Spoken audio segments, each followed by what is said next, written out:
and a very warm welcome to another edition of the Smart Money podcast.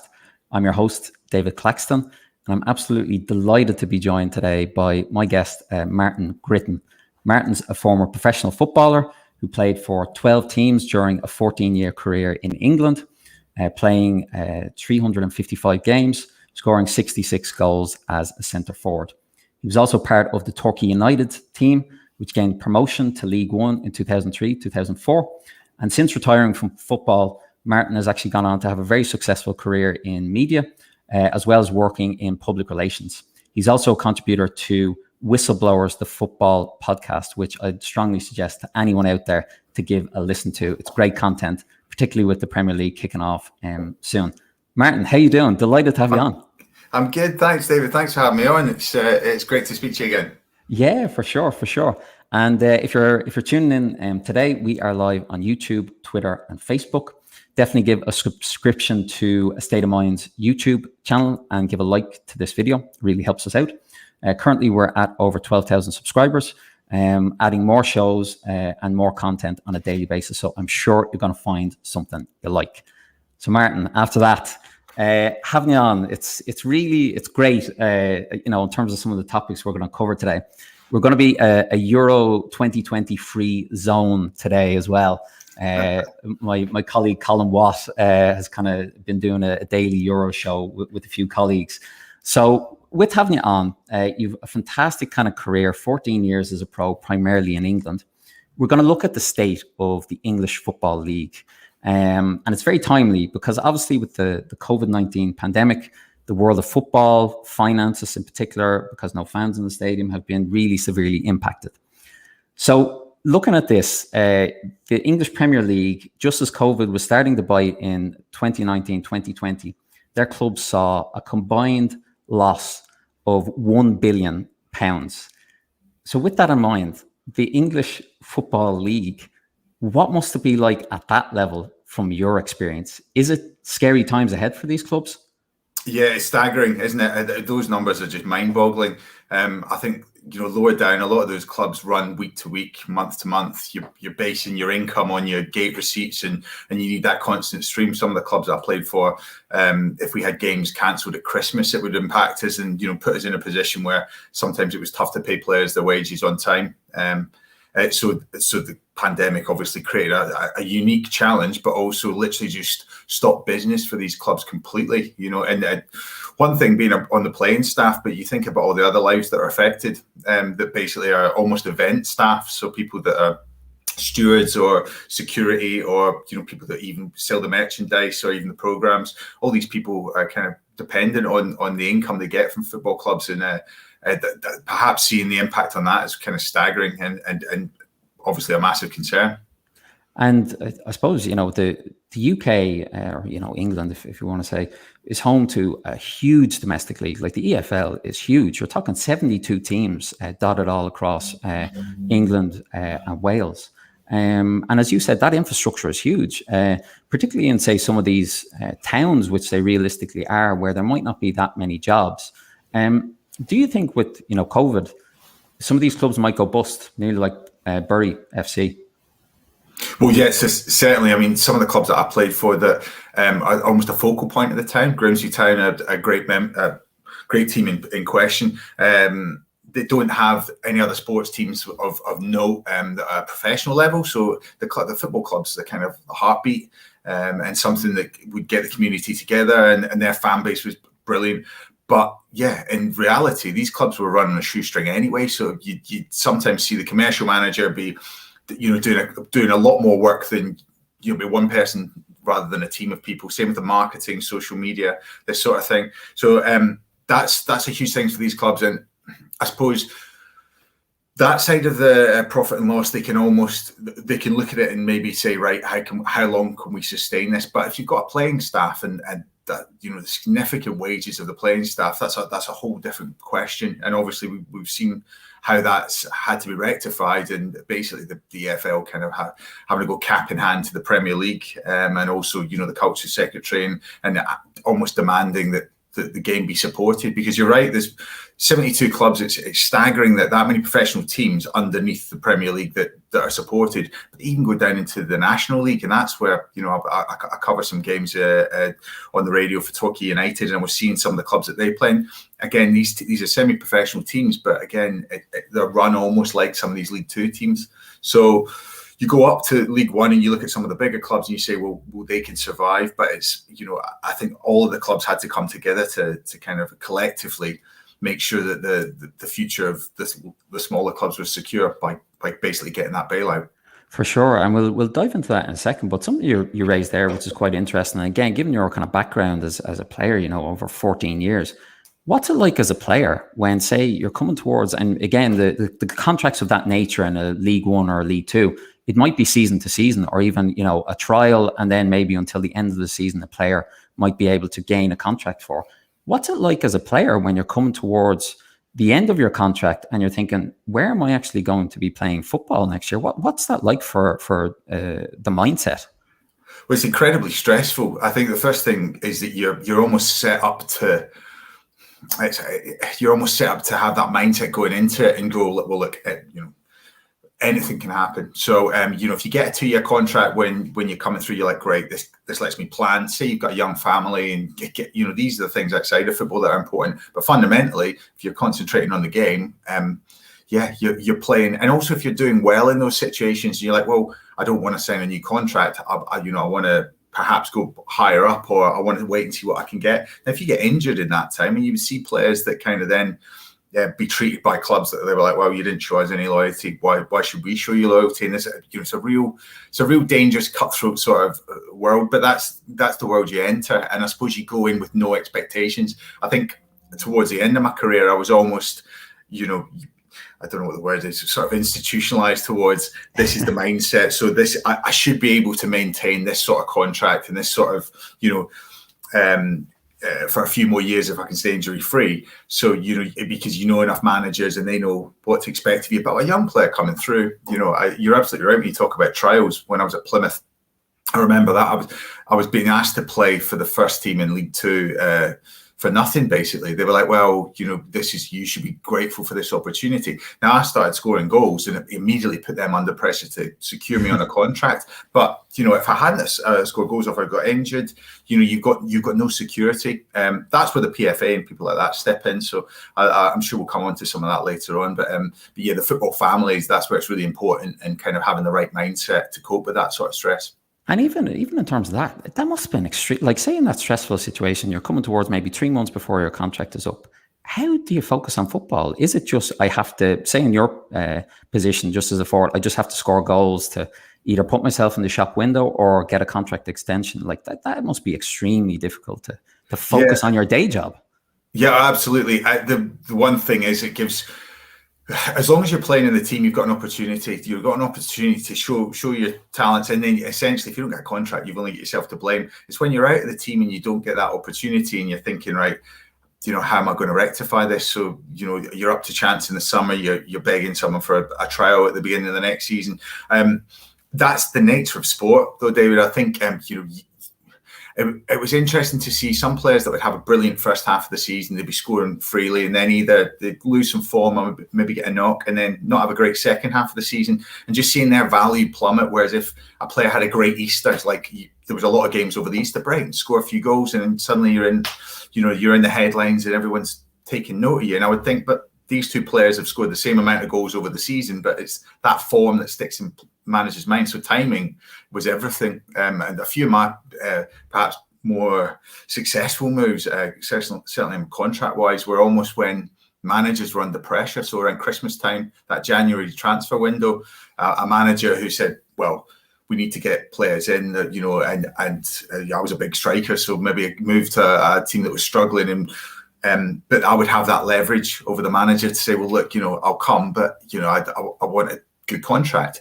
The flip side would be, I might have had a good season and not secured anything with a club, or I've been out of contract in the summer. Then the manager's got the leverage. So it's a constant kind of cat and mouse thing with contracts. At the level I was playing, I always felt I was just lucky to be playing and really enjoying it. But I can see if you played in the Championship and at that level, and you're talking about tens of £1,000s a week, that's a life-changing money. So the pressure there, because you're not just providing for you, you've probably got a network of people, of a family is starting to depend on you, and those sort of pressures I find that fall on young men's shoulders is quite profound. And in the lower leagues, you can almost, if someone's offering you a couple £100 more, great, or a couple £100 less, you can almost take it. But when you're talking about 10s and 20s and 30s, you realise why it's so ruthless when it comes to moving players at that level. It's serious business, and we'll kind of dive into kind of post kind of career kind of on our second topic on today's show. And kind of, I suppose, given the overview to anyone kind of tuning in today of the state of the EFL, and as you mentioned, Martin, there was this kind of bailout where the EFL went cap in hand, as you said, to the Premier League and said, listen, we need to kind of get some money in the door to keep the lights on. Even the EFL secured a loan to basically help Championship clubs just meet their PAYE liabilities, which is basically paying wages. So it was 117 million, and that was in March of this year. In terms of what has come out from the EFL as well, if you just look at the Championship, which, as you said, is the premier kind of division out of all the divisions that the EFL looks after, they estimate that there was a hole of 150 million due to lack of gate receipts and match day revenue for just Championship teams last season. And another kind of interesting thing on the player side, as you mentioned, there's reports of wages being halved for the vast majority of EFL players. We look at Sheffield Wednesday. Players are considering at this moment in time to hand in their notice because they have been failed to be paid for in full for 2 consecutive months. Wages are actually at this moment in time taking up 160% of that club's income. With this in mind, does this kind of shine a light in your view, and again, given your experience, on how badly run some of these clubs actually are? How, in the case of Sheffield Wednesday, can they realistically expect to be bailed out or survive if their wages are 160% of the club's income?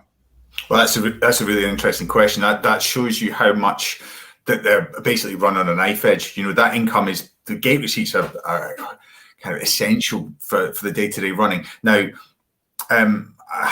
every club's very different, but Sheffield Wednesday are an interesting one because they're a massive club. So a lot of players in the lower leagues, that's the kind of marquee move. If you can get there, because that they have such a massive fan base that they're getting 20,000-30,000 at Hillsborough for league games in the Championship. They get that in League One. I mean, it's an incredible probably revenue for them to get the fans in, but also, I mean, they're kind of a legacy club. They're an ex-Premier League team. I know that it's been a long time since they've been up there, but what will happen is you'll get ambitious chairmen and managers that will look at that and come in and basically pay over the odds for players, and there's no contingency. It's all almost gambled on, we have to go up. And that's where a lot of these Championship clubs get caught up in that. And when you've got so many competing for just those few spaces, it's incredible. I mean, the teams that have come down from the Premier League getting the parachute payments kind of offsets it a little bit, but the league's so competitive that you find clubs just getting in this situation where they're spending more than they can afford. Interesting that the salary cap conversation that came in last year, that, I mean, again, we might come on to that in a minute, but the Championship just couldn't adhere to it. They couldn't even entertain it. And if anything, it would have created a bigger gap between the Championship and League One and League Two. But it would have at least made it would answer some of the questions that you just posed about being a better run business and actually looking at what they can afford. But, running a good business isn't necessarily go hand in hand with success in football. But sometimes it's this, they look at clubs that have overachieved or spent that bit extra, and, they've got that Premier League status, and then the money, comes rolling in. Definitely, and I think it's a classic thing in sports in general that the heart kind of rules the mind in many ways. And as you mentioned there, the salary cap was really interesting, and I was quite surprised that it didn't in the end go through. Obviously, it was introduced in August. There was a cap of 2.5 million for League One. And then for League Two, 1.5 million. And roughly, there was kind of court cases around it, and the PFA argued that it was unfair. It basically kind put a straitjacket around players' ability to kind of earn fair wages. So it's reverted to the previous model. League Two, clubs can spend up to 50% of turnover on player-related expenditure. And then for League One, that can rise to 60% of turnover. What were your thoughts on the salary cap overall? As you mentioned, like, do you think it would have been a realistic solution, regardless of the championship, but particularly in League Two and League One? As you said, these clubs are so on a knife edge. Things can kind of go. You sell one player, you get one FA Cup run. It changes your financial position for a year or two. What were your kind of thoughts? Was it a realistic proposal to put in place the salary cap to help these clubs? Well, I think it just shows you the drastic measures that were proposed. The fact that the clubs, overwhelmingly signed up for it shows you how dire the straits were for most of those clubs. Now, I thought it was a really interesting proposal. I think the one size fits all just doesn't work. I do think there's a lot of reform that's needed to kind of implement that sort of thing, and it did feel as though it was not rushed, but maybe not as well thought out as possible. The problem is the discrepancy between a Sunderland and a Grimsby in terms of you weren't allowed to use your revenue. So essentially, your income wasn't a factor in kind of what you could pay your players. It was like that 2.5 million has to cover all the wages. Now, there's probably a few ways around it, but fundamentally it was almost this draconian measure that just made everyone on an equal playing field. Now, it just doesn't work like that, unfortunately. It's certainly not in League One, but it would have created an even bigger gulf between League One and League Two. I like some of the ideas around it, though, that are probably carried on. I mean, was it salary cost management protocol? I had to write that down just to kind of, it's the most middle management speak ever, isn't it? But an interesting one that players under 20 aren't included. The management aren't included in the wage. It's just purely that player wages, and it just shows you it's basically just trying to get people to control their spending, and not spend above their means. But there's obviously ways around it. A chairman can come in and make a donation rather than a loan back to the club and offset it. You can get broadcast or sponsorship rights, but a lot of those sponsorship things can be skewed. Selling your stadium naming rights, for instance, for a couple of years, you end up getting in these ridiculous situations where clubs are changing the stadium names every couple of years, and it's I don't know. Probably the legacy fans are a little bit more put out by that as a kind of workaround, because their grounds get famous names of grounds getting changed, and things that just probably don't sit too well with fans. But these were the ways that the clubs got around it, and yeah, going back to the salary cap point, I think something needs to be done. The problem is that the kind of horse is kind of bolted already on that in terms of the gap between the Championship and League One and Two. So either they need to restructure the leagues or find a way to kind of make it just a fair playing field, that a little bit more trickle down economics from the bigger leagues. And do you think with that kind of the horses bolted on it, I definitely agree. I think the gap now with the parachute payments, with the money even in the Championship, some of the transfers of players for 10 to 12 million pounds at that level is crazy money. How could a League One or Two team compete? Is a restructure the actual solution, or do you even think there is a solution? Because the gap is getting so wide between Premier League, Championship, and then everyone else. It's scary at this stage for these clubs. Yeah, it absolutely is. I think the clubs have to be realistic about what their role is. I like the way that some clubs, that in my experience, I look at the way that Macclesfield has kind of been reborn, focusing on the community element, being a real community hub. So what you need to do is perhaps make it more of a viable business 24/7 rather than just on a match day. So when you see people have a 3G pitch or a 4G pitch that you can monetize and get schools in. Also, when you're getting schools and young different age groups coming in as either a youth setup or even just as a coaching setup, what you'll do is you'll create fans. So it's a fan base that will just grow organically.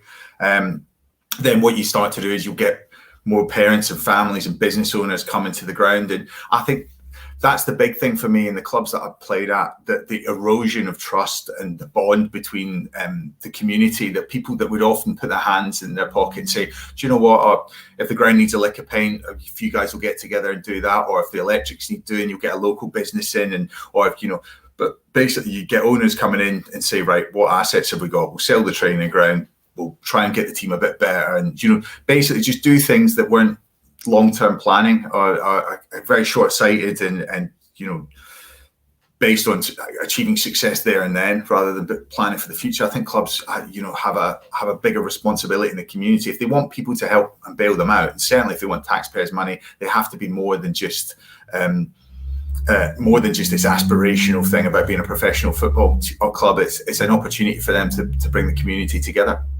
That erosion point is very interesting from your own perspective. You know, nearly dislodging that kind of trust and that kind of support from the local community. You know, you mentioned about owners being, you know, potentially responsible for that. Do you think as well, nearly the growth of the Premier League and people nearly supporting European teams more than their local teams, maybe because of broadcasting, you know, nearly oversaturation of football being broadcast on TV. Are those also kind of factors in it, in your mind? Yeah, you hit the nail on the head there. I mean, it's probably a bit of a cliche, but, you know, you'll go to watch, go to the park or go to watch a school team playing. The kids are, you know, they'll be, you're absolutely right, wearing Real Madrid, Barcelona, PSG, Man City. And that's it is what it is. I'm sure when I was little, everyone was supporting Liverpool and Man United anyway, but there's a focus on that, and certainly the product that Premier League is so appealing, and it's just, we're bombarded with it in a way that almost makes it unavoidable. Interestingly, though, it's still priced out of people's reach. I think the you know, the fact that there's a lot more competition for broadcast across platforms that might actually be accessible, because, you know, Sky TV is just not necessarily on a subscription base, something that kids will ever have access to or make a decision on, but they might do if it was on Amazon or, you know, Disney Plus or something, when, you know, they've got their Fire Stick or whatever they're watching it on, and they start seeing football and might have an actual way to watch it, rather than, you know, when you go on Sky and you know, it's like you don't have this subscription basically because it's cost so much money. And, and I think, you know, that's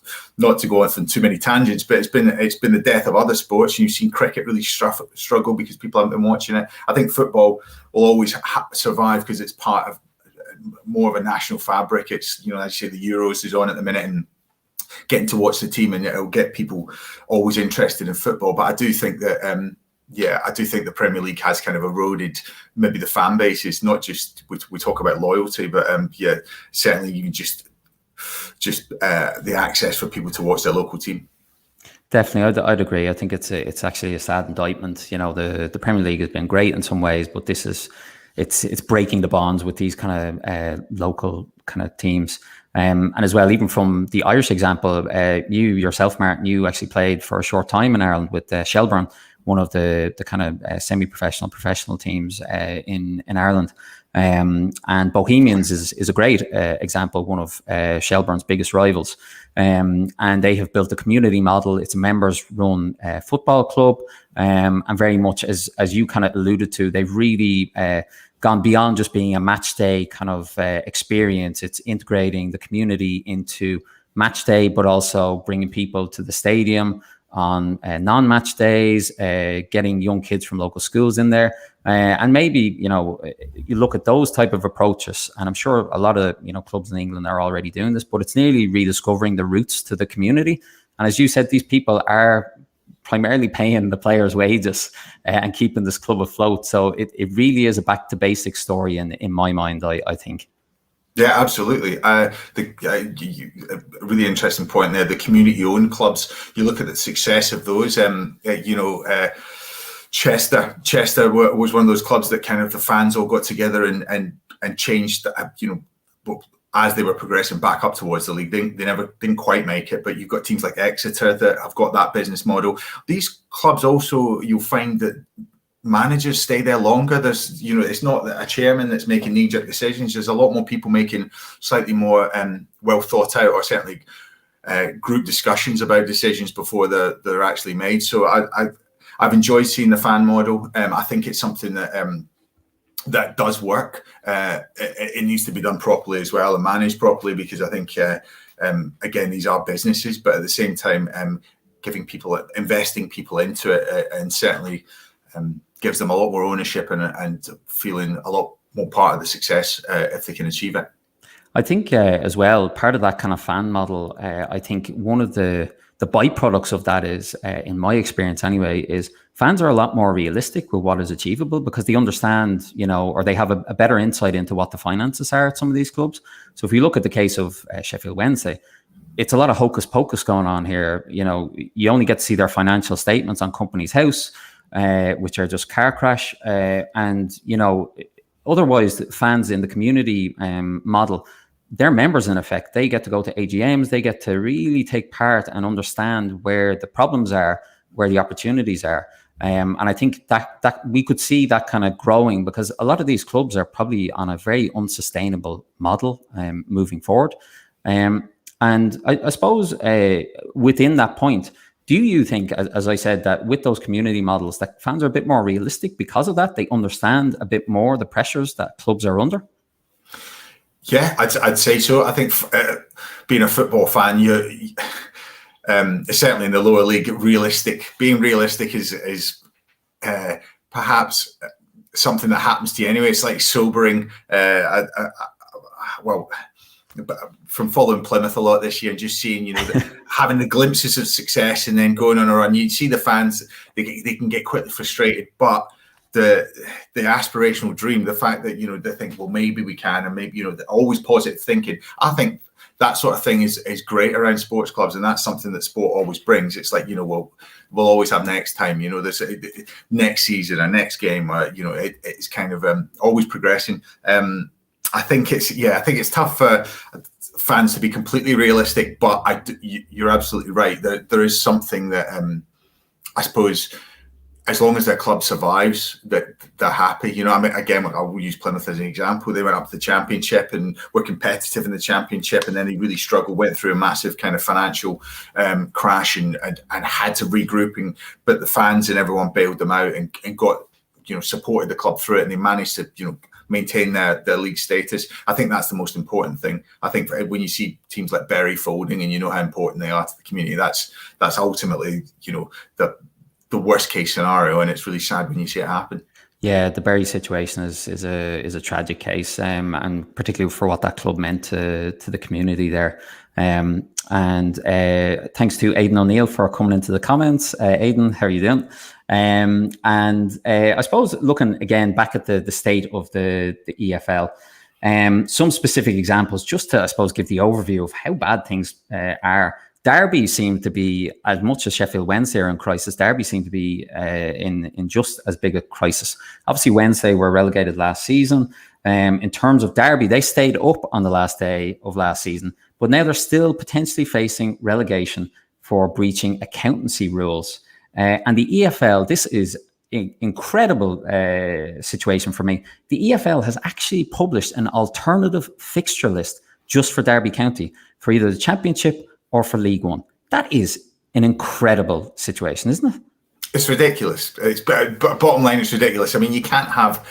I mean, it's bad for Derby, but then Wickham, Wickham are the other team dragged into it. Wickham, Wickham's story of just even the chance that they could even survive in the Championship is incredible enough. But now to have this kind of stay of execution, it's ridiculous. And I think the EFL have probably done themselves a disservice with the way that they communicated this and with the way they've dealt with it. It was such a dramatic end to the season as well, and you kind of had a soft spot. I certainly had a soft spot for Wayne Rooney, just like seeing it, because he wasn't having much luck. Let's put it that way. So there was a narrative there, and you're thinking, well, well done to them. They managed to turn it around, and for them to be dragged out, it's like it's like having to watch VAR dragged out over months and months and months. It's ridiculous. You just need a decision, and you need someone to stick to it. Because, as I said, a financial fine makes sense, and I think that's something that they talk about for this kind of salary cost management protocol, whatever you want to call it.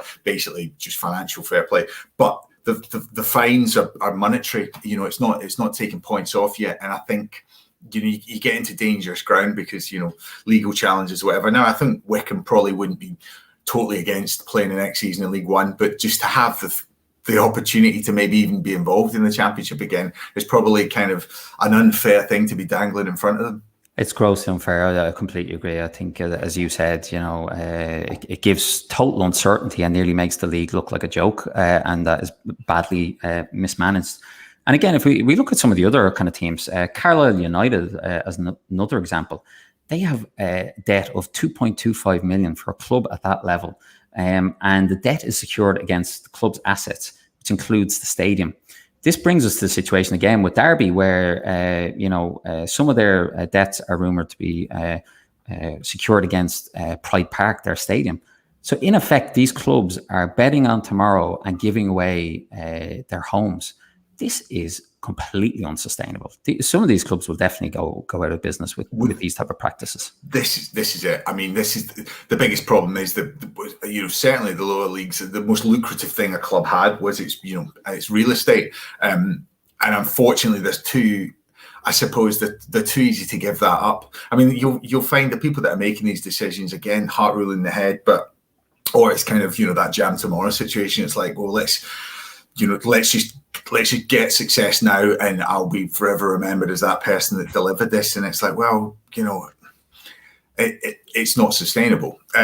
It doesn't matter if the club isn't there in a few years' time. It doesn't really matter. But this is the thing. I think that people often think, well, we'll just scrap it and start again. We'll just find a way. But the problem is with some of these administrations, you're just relying on wealthy benefactors that are coming in and perhaps entrenching the club in further debt, and then just it's kind of a vicious circle. I mean, Derby's a brilliant case in point. The amount of money they spent trying to get in the Premier League, and they were just falling at the last hurdle, or just having dreadful runs of luck and runs of form. But they just spent bad money over good, and and it just continued. And the situation that they're in now, there was an air of inevitability around it. I speak to Derby fans, and there's just this, the writing was on the wall. But it's sad when unfortunately it plays out exactly as they probably thought it was going to. Definitely, I agree. It's like a slow kind of car crash, and you kind of know where this story is going because we've seen it so many times. You even look at Bolton. That club and kind of the falling out of the Premier League after nearly 8 or 9 seasons in the Premier League, and where that club is now, it's a shell. It's just hollowed out, which is tragic. And I suppose the final kind of point on this, and you mentioned about the broadcast deal in terms of the Premier League. So the Premier League had this rollover of their current rights. And the EFL came out with a very strongly worded statement. With this rollover right, the EFL clubs would get an additional 100 million from the Premier League. However, the EFL heavily criticised the government for not holding the Premier League to a higher standard and to basically what they call close the financial imbalance. Is it really realistic and actually the Premier League's problem that they need to bail out the EFL? No, that's the fundamentally it isn't, and that is the saddest indictment. It's they're a business and they probably look at the Football League and say, well, you've not been running your ship. Why should we be the ones bailing you out? And they'd be right to do that, because if you look at the Premier League and the way that it's set up, they have marketed it incredibly well, and it's been incredibly successful. Now, I'm speaking purely from a financial point of view there. Now, whether they have a responsibility when, there's the arguments for the Football League. Well, where are their players coming from? Where are they sending these players out on loan? How are they making the product, the Premier League, better? I hate the fact that I'm using the word product to describe the Football League, but yeah, the Football League has a duty of care to look after itself, and it needs the reality of what's going to hit some of these clubs is going to be brutal. And I think, if anything, the pandemic has probably sharpened the focus of that into something that's slightly more right. It's live or die, rather than this slow death that was perhaps going to happen to a few of them. The stay of execution with the bailout. I'm a bit more concerned about that loan that was taken out, as you said, the 117 million loan, because that seems to be directly linked. That's from an American financer. So less. less about the 50 million that has to be paid back. Well, I would imagine that doesn't have to be paid back as long as the clubs adhere to the, what was part of their agreement. But yeah, I think there's going to be a few case studies of clubs either going under or, how they deal with it in this next season. Because I believe that, I think June the 30th. So basically when all the players' contracts end, that's when these payments stop. So clubs, we're going to see from June onwards, or the end of this month, I should say, we're going to see probably exactly what we're talking about happen to quite a few clubs. Yeah, I definitely think the next kind of year or so, we could see a lot of clubs in serious financial issues in the EFL. It's very sad, very, very sad situation. No easy kind of answers as well. But moving on to our next topic today. So Martin, you're obviously a former professional footballer yourself, and we're going to look at efforts to help former pros. And this is off the back of news in May of this year that FIFPro and FIFA had signed a 3-year cooperation agreement to provide health support to hundreds of former retired footballers. Now, why this kind of piqued my interest is, and this is in a separate sport, but in a famous article a couple of years ago, Sports Illustrated in the US detailed that in the NFL, 78% of former players filed for bankruptcy within 2 years after retiring. So with that in mind, let's shift gears to actual football. What's it like for a professional footballer when they retire, in your experience? So I had a kind of the arc of my career, I suppose, when it ended, I had half an eye on preparing for life after football, and I was, looking forward to it. I was, excited to go into something else, and I was doing the PFA sports writing and broadcasting course, which kind of got me involved in companies that were doing PR, sports marketing, and I was like, this is definitely a career with translatable skills that I could go into something and probably hit the ground running. I'd have a lot of learning to do and a lot of work to get back up to maybe the levels of certainly earning, but just even of success, just so that I was happy and I felt like I was progressing. A lot of players don't necessarily have either that support or, a background in education. I'd come through, I did a degree before I played football, and as I was on trial at Plymouth, so I kind of understood, the implications of not having an education or not working hard towards, providing or putting an opportunity in front of myself work-wise. But a lot of players, it can just be really daunting and really scary because, you have that knowledge gap or, just the fear factor of being really good at one thing and then just assuming you can either apply that to something else. So there is a real education piece, and the PFA try and do a good job at that. And they do go around and players, even then the players coming through the youth systems are given that, but the distraction of football is always going to be there, and players, have suffered because of it. You see the resources that are out there that have to pick up the slack in terms of mental health, addiction problems, gambling, alcohol, drugs, these things that, that are almost things that that make players stop having to worry about their normal day-to-day life, but just create much worse problems for them. And that's something that's really sad. And I think the job of the PFA and Sporting Chance and people like that have done great work to try and help players out. In terms of players' translatable skills, I think there's a lot of players perhaps don't realise how many they have and what they can do. I think educating them and getting in and getting maybe providing opportunities for players. But again, not many people have sympathy for ex-professional footballers, and I think that's another thing. Players having to realise that this is part of coming out. A lot of the psychology of it, I suppose. You look at soldiers or coming back onto Civvy Street, and people struggling with the same change of mindset, something that you kind of institutionalize, and you've had someone looking after you, making your decisions for you a lot, and you see the same sort of things happen there. So I do feel for a lot of ex-pros, and I've spoken to many over the years, and just offer support and just say, look, there is ways through it. I mean, loads of them go into coaching and become brilliant coaches and pass that knowledge on. I think the coaching qualifications are excellent in this country, and I know there's a lot of coaches that come through, but what they teach about the not just coaching football, it's like coaching the human, and actually giving kind of values and developing the personality as much as the player, and I think that's a positive thing the FA are trying to do too. And do you nearly hitting upon what we said about the difference between the Premier League and the EFL? Given the volume of clubs in the EFL, 72 clubs versus the Premier League, do you think there's nearly like two tracks of players, or former pros developing, where you have the fabulously wealthy players who nearly don't know what to do with themselves versus, say in your situation, it was, I have to get a job here. I have to think about what's next because my playing days did not set me up for the rest of my life. Do you think that has really started to develop in the last couple of years? Yeah, I'd say so. I'd say the superstar player era is interesting. I mean, you could apply any sort of profession. You'd probably look at musicians the same. Look at the top of the charts. You got, for every Lady Gaga, there's someone that's working in pubs and singing at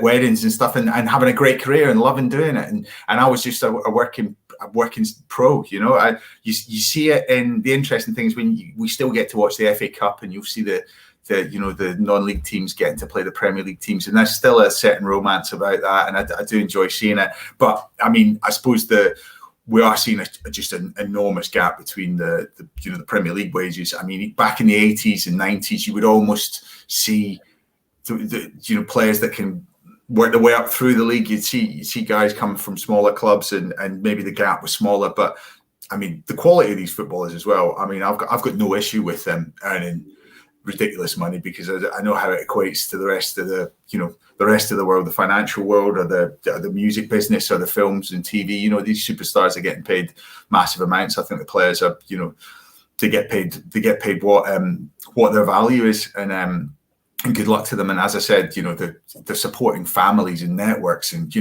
I mean, you see what the pressures these Premier League players are under, But I had no issues.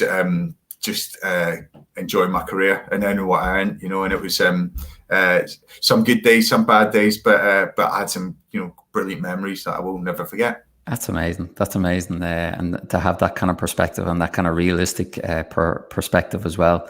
And you mentioned like you'd been planning in advance. You had you'd gone to university, college. When did you start realistically thinking about it? Was it, about 4 years before you finished? When did it really start to kind of creep up on your mind? I think that's a really good question. I think 30 seems this sort of barrier in a player's mind, and it's something that the media I pick up on as well. And it's like, well, when you pass 30, you'd be lucky to get a 2-year contract. It'll probably be year on year. So as you're approaching 30, you certainly got one mind on it. The good thing is, I really enjoyed having the older pros in the dressing room would often put their arm around you, say like, what you're thinking about, or if the PFA rep would come in and they try and promote things, and it is put in front of players. You get caught up in it, and obviously with football, it's all about the good days and the success on the pitch. But certainly in League Two, I was more than happy to focus on something else, and the clubs encouraged us to do so, which I think was really important as well. That's great. The kind of the support structure you mentioned there, clubs, the PFA in particular. And again, if we kind of look at this FIFA kind of agreement, so this is a specific program that's been developed by both bodies, as well as the Amsterdam University Medical Center. And they've called it an after-career consultation program. It has free medical, additional checkups if required, guidance on what they've called detraining, which is quite interesting, diet, mental health, and joint pain. And players who have retired within the last 10 years will benefit from this initiative across 42 medical centers of excellence in 30 countries. Do you think, with the way things have shifted in terms of mental health, in particular, the openness that players are willing to discuss it across all kind of sports as well, do you think bodies, even FIFA, are really becoming aware that they have a responsibility to these professionals to help them? Do you think that has really kind of shifted from even when you retired? Yeah, the mindset of players has changed. I think the old cliche players of the way that we used to, treat your bodies, or going out and drinking, your diet, all the things that kind of came in with early sports science, but that have now pushed on. You're absolutely right. The duty of care with in terms of mental health. I think the issue you've got is you've got to separate almost like the governing body from the sporting body, because ultimately it's about football. It's about winning and losing. There's a competitive element that will always have a winner and a loser, but the psychology of things can be looked after by, say, the organisation. So the FA or the league, or whoever have something in place, the PFA have something in place just as a support. But yeah, I always find that difficult with sport. It's I'm all about the great work that the Premier League and other leagues are doing in terms of inclusivity, diversity, educating about acceptance, tolerance. Brilliant, and I think that's key. But you also look at the sporting side of it and say, well, it's about winning and losing for these teams. So ultimately, if a manager's shouting at a player after the game, that's never going to change. But so almost, I know it sounds silly saying it, but you look at the way that managers are still going to have a certain way of motivating players, the competitiveness, that team sort of spirit, camaraderie. But that can be an enormous pressure that maybe comes out after when you've retired. So I think there is a duty of care with the organisations. But yeah, taking that sporting element as something that's essential, it does create a little bit of a kind of it's not an obvious solution, should we put it that way? Yeah, for sure. And as well, based off your own experience, if they're, someone's watching this and maybe they're thinking about a career in football, they're at a young age, or, they're maybe, coming towards the end of their career, what's the one piece of kind of financial advice based off your experience that you would probably give to them? I'd certainly, that's another good question. It's funny, isn't it? I mean, yeah, I was, again, lucky enough to have older pros in the changing rooms that would just be like, if the young lad's going out and buying a flash car, or it's like just stereotypes. That rueful smile. But sometimes you've got to go through it, and you've got to learn your own mistakes, because it was in one ear and out the other sometimes. So yeah, in terms of finances, I would say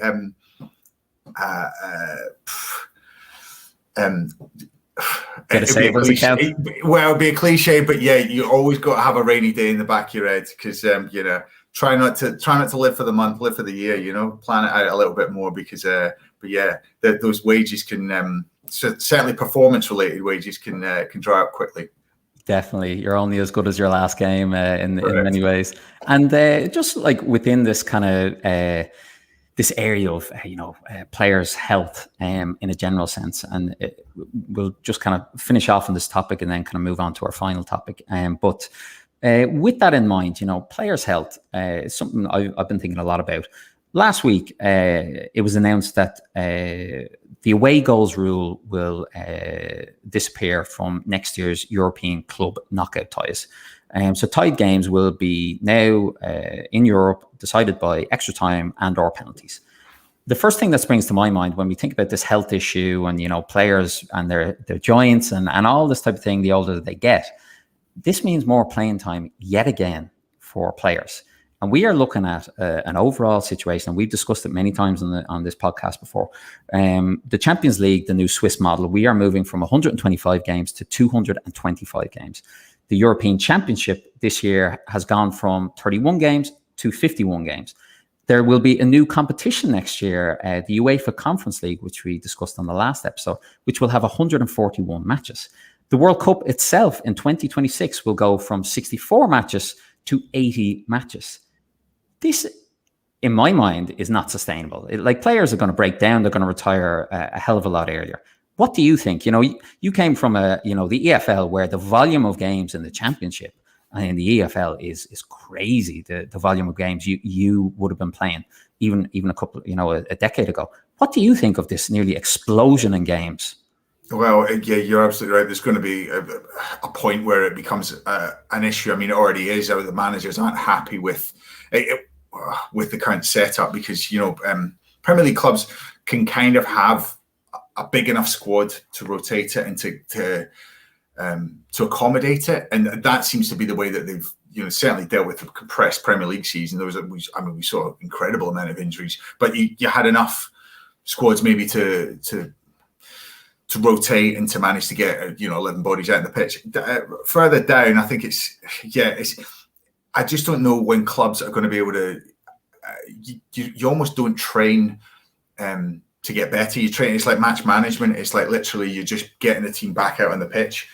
So when you're playing twice a week, like we've seen, I don't know when teams will have chance to train properly or to develop. It's almost like you're learning from match to match. As recent as 2 weeks ago, I went to the National League playoff final, and that was still happening in the middle of June. And that's Torquay. Now I know that they didn't finish their or start their season till October, but it was just crazy to see these players that played like just 60 odd games a season and just putting their bodies through that. You're absolutely right. I think that the interesting thing will be how we could look at retirement ages, see how it impacts players, and if they pack up earlier. Because I just don't know. We could maybe carry on and get on to your mid-30s. You see some players that look after themselves and go into late 30s, early 40s even. But I just don't know if that's feasible with the volume of competitive matches, which is kind of what we're talking about. Yeah, it's definitely a bugbear of mine. I think players are playing far too many games, and it'll just have we probably won't see it for a couple of years, but I think in a decade or so we're going to see a lot more injuries, a lot more players kind of retiring, and I don't really see the need for this volume of games. People can say, the European Championship, there's been some fantastic games, obviously, in the past week. Amazing, some of the best that's ever taken place. But there was probably no need to expand that tournament. Same with the World Cup. And really, realistically, it's just down to money. Same with the UEFA Conference League. And that's probably a sad indictment of kind of where the game is at, unfortunately. Moving on to our last topic to close out today's show. So we had Ronaldo recently shouting "Agua, Agua" during a press conference to players like Paul Pogba getting his own documentary on Amazon Prime. Incredible. Absolutely. I don't know who wants to watch that, but I don't think I'll be tuning in. But Martin, from your own experience, are players becoming more individualistic like their American counterparts, such as LeBron James? And what questions does this raise for sponsorship in your mind? Well, absolutely. I mean, the players are becoming the brands, aren't they? It's something that's happening across inside and outside of sport. The lines blurring between influencers and actual sportsmen. You see, your one fighting Floyd Mayweather. I wouldn't even entertain to know what he's called. Don't say his name. Yeah, I honestly, but you're just baffled towards it, and it's this entertainment thing, isn't it? It's about entertainment. So sport's an interesting one because these players are basically learning how to monetize themselves. I think Ronaldo and Pogba are unique talents, and these guys are going to find ways to show that. And that you can almost just put a direct number on it just by the amount of followers and kind of how much per tweet or how much per post Ronaldo's getting. If they're using it for good, if there's some sort of positive thing that comes out of it, but I mean, I don't know if they're wrestling the money away from the brands or by becoming brands themselves, or they're just finding better ways to kind of line their own pockets. But I think it's an inevitable thing in sport, music, entertainment. We're just seeing that. Sport is always going to be a vehicle for people to sell things and to make money, and these guys are perhaps just capitalizing on it more ruthlessly than the past generations, but something that I think we're going to have to learn to live with.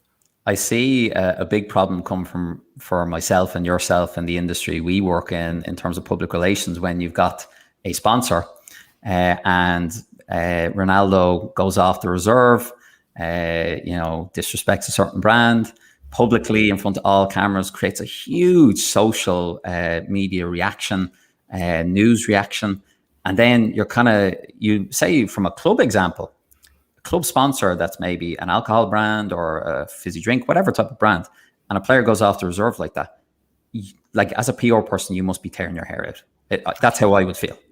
Absolutely. And, the players, them understanding their responsibilities. This is the most interesting thing, because player power, it's like, that's a different thing. Player power using it to get contracts is one thing. Player power not respecting a brand, or I mean, if I had been Coca-Cola, I'd probably used it as an opportunity to say yes, absolutely. I'd be encouraging kids to drink water, but it's not going to stop them from drinking Coca-Cola. You know, there's probably things that clever brands can do within that.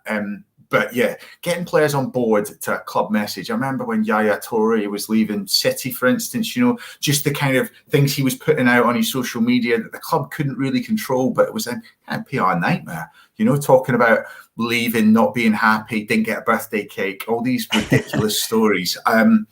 It is a bit of a circus. I think the importance is the brand alignment, isn't it? It's almost like, to be a cynical PR person, just to say the brand has to reflect the values of the club, or has to have at least some relevance, you know? I mean, I find it funny when you see a Chelsea player talking about Yokohama tires or something.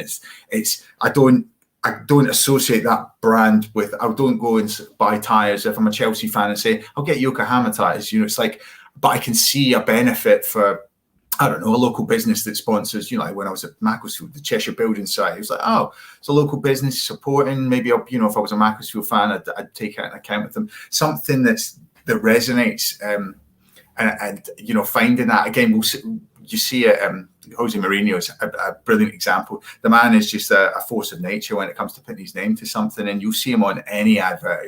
He'll be doing an advert for luggage, or he'll be doing an advert for mouthwash, or you know, he knows how to monetize himself, and he doesn't really care, because he's saying, well, I'm using myself to make money. But the younger generations are probably going to be a bit more cynical. So you know, we'll probably see brands having to be a lot clever about how they use talent and kind of how they promote themselves within sport anyway. I think, as you mentioned with the Mourinho example, he's a manager. He has all those years of experience. He has worked, you know, in a club structure. So he understands the hierarchy. He understands it kind of all, where players, when they're in the heat of their career, when they're young, they think they know maybe better than everyone else, or whatever. Maybe it goes against their beliefs. That's probably where we'll see it a bit more. And a question coming in here from Connor McManus. So Connor's a regular, kind of tunes in regularly. So Connor asks, should sponsors be more aware of their product placement in press conferences? The example of Heineken putting a bottle in front of Pogba, who is a devout Muslim. Do you think that's fair? Well, that is an interesting case in point, because it was a 0%. It was an alcohol-free one, but I get it. It's an alcohol. I think also the fact that perhaps the disconnect there is you don't know what player is going to get put up for post matches. So in that case, not, you know, certainly not. But it's a consideration that I bet you a lot of them make now, and but difficult for a company like Heineken. I mean, alcohol is one of the last few brands that, I mean, you don't see, you know, cigarette brands, you don't know nicotine, you don't see, it's very difficult for them to get any sort of placement. Fast food now is, as you know, being the government coming in and saying that, you know, you're not allowed to have adverts on before 9 o'clock. I think, yeah, brands have a responsibility, and we might see more of it, particularly after the reaction of Pogba and Ronaldo from those. But that's a good question. I think they have to be mindful. I just don't think in post matches it's difficult for them to necessarily know what talent's going to get put up after a match. So I think that was probably just a mistake rather than anything.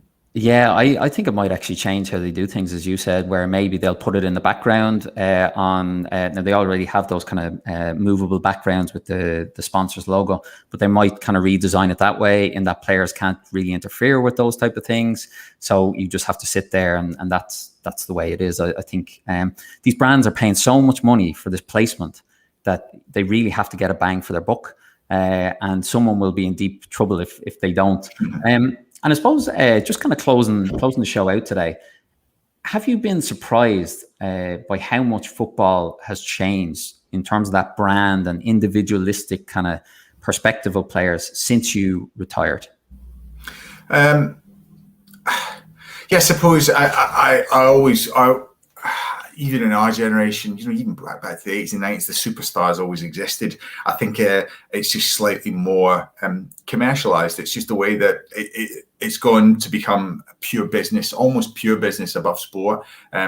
certainly with some players, and that's the way that, you know, American sports reflected in that. And listen, I love American sports. I've got no issue at all with the actual sport themselves. But yeah, the cynical marketing.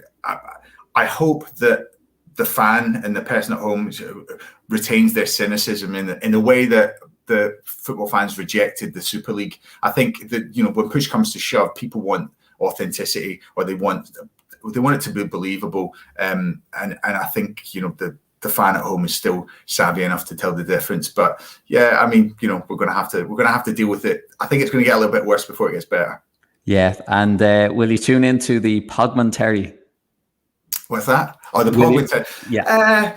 Probably. I mean, I don't think it's aimed at me, David. I don't think that was for me. But I mean, I might give it 5 minutes. If there's a trailer, I'll watch that. Yeah, I think I'm the same. And I have to say, to kind of close out the show, one thing that I found very interesting is footballers increasingly launching their own fashion brands. And this ranges from your Memphis Depay, Rio Ferdinand, Mesut Ozil, to someone like Akinfenwa, the kind of famous EFL kind of player. And that just shows where we're at in terms of kind of individualism and player branding. I think it'll definitely keep on rolling on and probably follow the American example. Unfortunately, that's all the time we have today.